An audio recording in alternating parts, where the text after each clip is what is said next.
Good morning दोस्तों। Junior परिवार UP India में आपका स्वागत है। आपको आज एक छोटी सी कहानी बता रहे हैं कि कोई इंसान कुछ भी कर सकता है। बस उसको वो रास्ते में हर लोग से ये पूछे ना कि रास्ता हमको जाना वहाँ तक है, वहाँ तक जाने में कोई दिक्कत परेशानी तो नहीं है। अगर आपने एक बार मूड बना लिया है कि वहाँ तक जाना ही है तो बस निकल जाइए। जो भी आपके पास संसाधन हो, साइकिल हो, ऑटो हो, या बस से जाना हो, ट्रेन से जाना हो, या फ्लाइट से जाना हो, या कोई माध्यम आपके जो भी सहूलियत के अनुसार हो, तो अगर आप मूड बना ले। अब सबसे पूछते लगेंगे नहीं हमको दिल्ली जाना है, बताइए हम कैसे जाएँ। तो लोग अपने हिसाब से बताएंगे कि नहीं तुम ऑटो चला जा, पैसा कम बच जाएगा। कोई बताएगा फ्लाइट चला जा, जल्दी समय कम बच जाएगा। कोई बताएगा ट्रेन से ले जाइए ना, बहुत पैसा कम बच जाएगा। ठीक है, तो अब इसमें थोड़ा गड़बड़ हो जाएंगे।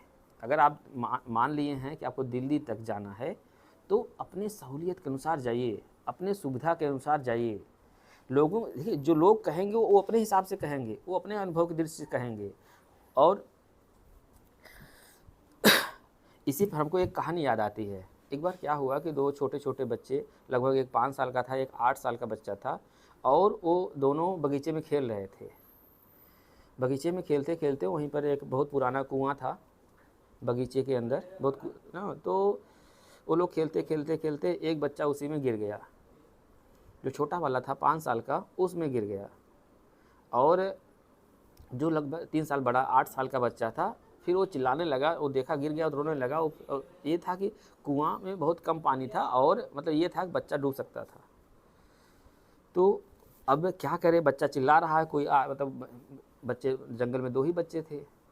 तो बच्चों ने फिर जो ये छोटा वाला बच्चा था, डूब ज़्यादा रहा था, तो उसको आसपास से जो जंगल झाड़ की वो रस्सी होती है, उसको रस्सी मिली और रस्सी से खींचा। उसको खींचते खींचते, और जबकि जो छोटा बच्चा था वो वज़न में बहुत भारी था, जो छोटा बच्चा था वज़न में बहुत भारी था, लेकिन अब उतने से वो खींच डाला। धीरे धीरे धीरे धीरे करके, कुआं बहुत गहरा नहीं था, खींच डाला और खींच के उसको ऊपर लेकर चला आया। फिर दोनों लोग बच्चे डरते डरते घर आए। घर पर अपनी पूरी कहानी बताएं कि पापा आज ऐसे, मम्मी आज ऐसे हो गया था हमारे साथ ना। तो भैया का ठीक है, जो बड़ा वाला था वो कमज़ोर भी था, पतला भी था, दुबला भी था, लेकिन जो गिरा हुआ था मोटा था, तगड़ा था। लेकिन उसको देख कर ये नहीं लग सकता था कि इतने वजन लड़के को ये उठा सकता है, ये खींच सकता है तालाब, वो भी क्या कहते हैं, कुएं में से। तो सब लोग डरते डरते फिर गांव वालों को धीरे धीरे पता चली कि ऐसे कांड हो गए इन बच्चों के साथ। तो गांव वाले मतलब मानने को तैयार ही नहीं हुए कि इतना छोटा बच्चा और इतने मोटे बच्चों को कैसे खींच लेगा उतने अंदर के तालाब या कुएं में से। तो ऐसे बात पहुंच गई वो एक बड़े बुजुर्ग, मतलब चाचा जी थे, जिनका बहुत सम्मान था। और जैसे महाभारत में युधिष्ठिर का था कि झूठ नहीं बोलते, ठीक, धर्मराज हैं। तो ऐसे ही क्या कहते हैं बाबा जी का था। तो बाबा जी के पास सब लोग गए, तो एक पंचायत जैसे जुट गई कि ये लड़का कह रहा है कि जो उस बगीचे का जो कुआं है पुराना वाला, उसमें ये बड़ा वाला ये जो हैवी वाला है, छोटा वाला है, गिर गया था। और ये दुबला पतला जो बड़ा है, इससे 3 साल, वो इसको खींच ला, मतलब बाहर रस्सी के थ्रू उन्हें खींच लाया। तो जो उनका वैसे नाम तो शायद रहीम चाचा था। तो रहीम चाचा बोले कि ये खींच लाया ये ज़रूरी नहीं है, अगर इसको वहाँ पर कोई बताने वाला था कि तुम नहीं खींच सकते थे, तो वो पक्का न खींच पाता। ये खींच इसलिए लिया क्योंकि वहाँ पर इसको कोई बताने वाला नहीं था कि तुम ये काम नहीं कर सकते, इसलिए ये खींच लिया। क्योंकि हम लोग कोई काम करते हैं तो हमको 100 लोग बताने वाले मिल जाते हैं, अरे तुम IAS बन जावे, मुँह देखे है, या फिर कोई काम। हम लोग सोचने में कहाँ पैसा लग रहा है। एक बार अपने आप को एक्सप्लोर तो करिए, एक बार अपने आप को सोच के तो देखिए। जो लोग ये सब बड़े बड़े आदमी हैं, या कोई भी हो, चाहे बिजनेसमैन हो या फिर कोई भी हो, सबके पास तो उतनी चीज़ें हैं जितनी आपकी क्रिमिनल कैपेसिटी है, जितनी आपकी दिमाग की क्षमता है, उतनी लगभग सबकी है। हाँ, थोड़ा मोड़ा सा 19-20 ठीक है, वो मेमोरी कार्ड का हो सकता है, लेकिन थोड़ा मोड़ा, और हो सकता है थोड़ा मोड़ा जेनेटिक प्रभाव हो सकता है थोड़ा मोड़ा गाँव का परिवेश का प्रभाव हो।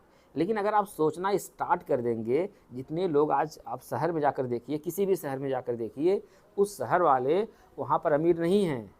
चाहे आजमगढ़ आ जाइए, चाहे आप दिल्ली चले जाइए, चाहे बॉम्बे चले जाइए, चाहे सऊदी चले जाइए, आप ध्यान देंगे कि जितने भी रईस हैं वहाँ के नहीं हैं, वो गांव से आए हैं कहीं से।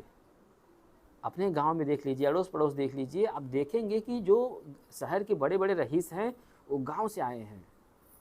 उनकी सोच बड़ी थी, उनके अंदर जो विजन था ना, दूर तक देखने का उनके अंदर था, उसके लिए वो समर्पित हुए, लगे और किसी की बात सुने नहीं। मतलब किसी की बात मतलब कि जो उनको थोड़ा सा प्रमोट किया या फिर सपोर्ट किया या उनको वो मनन के बाद लगा नहीं कि ठीक है सही ना, उनकी बात समझे, और ढेर सारे लोग उनका विरोध किए, किसी का भी नहीं सुने। वो अपने में मस्त थे और कुछ न कुछ करके दिखा दिए। जैसे छोटा दुबला पतला बच्चा था, एज में तो बड़ा था, लेकिन हाँ उसको वहाँ पर अगर कोई मिल जाता कि अरे नहीं तुम नहीं खींच पाओगे, तो वो उसके अंदर जो क्षमता है, जो पावर है, वो नहीं आ पाती।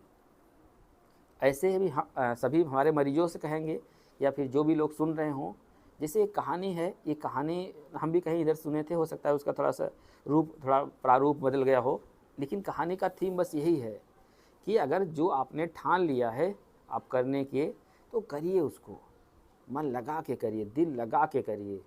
तो कहा भी जाता है ना, किसी को भी अगर हम शिद्दत से चाहेंगे तो पूरी कायनात इकट्ठा हो जाती है उसको मिलाने में। तो वो मतलब ऐसा नहीं कि मतलब वही वाला मिलाने में, प्यार मोहब्बत वाला ही, ये किसी के लिए भी कहा गया है। पढ़ाई अगर कोई कर रहा है तो जो उसके लिए है, कोई बिजनेस कर रहा है तो उसके लिए है, कोई समाज को देख रहा है उसके लिए है, कोई ना कोई अच्छा इंसान है अगर समाज की भलाई चल रहा है तो उसके लिए है। नहीं, अगर आप करेंगे तो कुछ ना कुछ आपको मदद मिलेगी ना, कुछ न कुछ हिंट मिलेगा। आप देखे भी होंगे लाइफ में कि जैसा आप सोचते हैं वैसे ही चीज़ें दिखती हैं। ठीक, और दूर तक देखिए, और हम लोग को दूर तक चलना है। जय हिंद, जय भारत।